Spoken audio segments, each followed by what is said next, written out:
How to replace your ProtectorPlus Touch-Free Sanitizer Dispensers cartridges.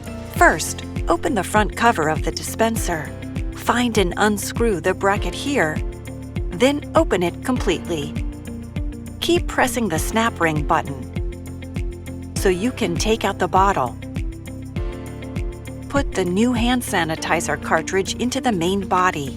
Make sure it's face forward and have it vertically fixed. Retighten the bracket by fixing the screw. Close the front cover and you will be all set. That is all for the replacement process.